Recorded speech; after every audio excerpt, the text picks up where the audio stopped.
বৃহত্তর যশোর জেলার সবচেয়ে পুরাতন মসজিদ নড়াইলের ঐতিহ্যবাহী গোয়াবাথান জামে মসজিদ। মুঘল আমলে ৫ একর ৭০ শতক জায়গার উপর নির্মিত মসজিদটি দৈর্ঘ্যে ৫০ ফুট এবং প্রস্থে ৩৫ ফুট। ইট আর চুন সুরকির গাঁথুনিতে এক গম্বুজ বিশিষ্ট এই মসজিদ।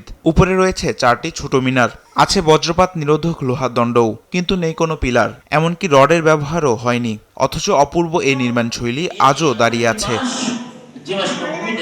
মুঘল শাসনামলে এই গ্রামে হঠাৎ করে বসবাস শুরু করেন মুন্সি হবতুল্লাহ নামে এক ব্যক্তি। এরপর তিনি ওই স্থানে এই মসজিদ ও একটি পুকুর খনন করেন। সেই থেকে এই গ্রামে জনবসতি শুরু হয়। মসজিদে গরমের সময় ঠান্ডা আর শীতের সময় গরম লাগে। চুন সুরকি দিয়ে আগে, এখন যেরকম বালি সিমেন্ট দিয়ে তৈরি ওই আমলে, এখন এইটা চুন আর ইটের গুঁড়ো যে সুরকি এই দিয়ে মিক্সড করে আর কি মসজিদটি গাঁথনি গাছা, এবং ভিতরে কোনো করে নাই গম্বুজালা।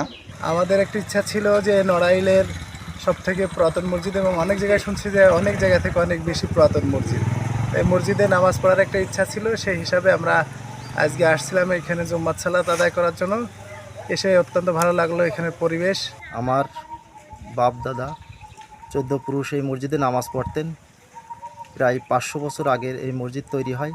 একমাত্র আরএফএল ক্লাস পাইপ নিশ্চিত করে প্রতি ইঞ্চিতে সঠিক থিকনেস ও সঠিক মাপ। পাইপের বস না কিনলে। আমরা লোকমুখে শুনেছি হজরত হাইবাতুল্লাহ মুন্সি নামে একজন ব্যক্তি মসজিদটি নির্মাণ করেন। এখানে অনেক দূর দূরান্ত থেকে মুসল্লিরা নামাজ পড়তে আসতেন। যে আমাদের নড়াইলের ঐতিহ্যবাহী স্থান, তাই এই গোয়ালবাথান এই মসজিদ দেখায় তো অনেক দিনের শখ যে এখানে আসবো। তো রমজান মাস, আজকে শুক্রবার ছুটির দিন, সেজন্য এখানে আসছি। এসে দেখে খুব ভালো লাগলো। আর যাক, আমার সৌভাগ্য হয়েছে মসজিদ নামাজ পড়ার জন্য, কারণ আমার ব্যবসা প্রতিষ্ঠান পাশে, এই জন্যই এই মসজিদ প্রত্যেক শুক্রবারে ইনশাল্লাহ চেষ্টা করি নামাজ পড়ার জন্যে। আর বিভিন্ন লোকও আসে এই মসজিদ দেখার জন্য এবং দেখে খুব আনন্দ পাই। আমরা যখন মসজিদে যাই গরমের সময়, সে সময় ঠান্ডা আবহাওয়া, আর যে সময় শীতের সময় যাই, যখন দরজা খোলে তখন একটা আবহাওয়া লাগে গরম, আর কি সে সময় কোনো শীত থাকে না। নামাজ পড়ে আরাম লাগে, মানে খুব ভালো লাগে আর কি নামাজ পড়ে। দূর দূরান্ত থেকে মানুষ এখানে নামাজ পড়তে আসলে নামাজিদের করা হতো আপ্যায়ন। খুলনা বিভাগের ভিতর সর্বপ্রথম এই মসজিদ।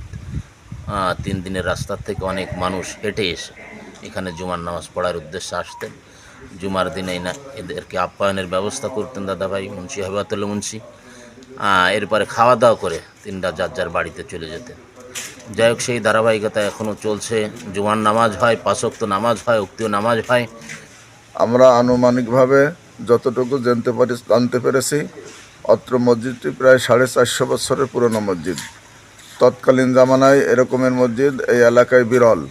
বৃহত্তর যশোরের প্রত্নতত্ত্ব অধিদপ্তর বাংলাদেশ সাংস্কৃতিক মন্ত্রণালয়ের নিবন্ধনকৃত উক্ত মসজিদটি।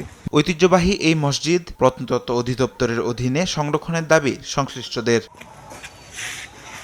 তামিম মাহবুব, নিউজ ডেস্ক, দেশ টিভি।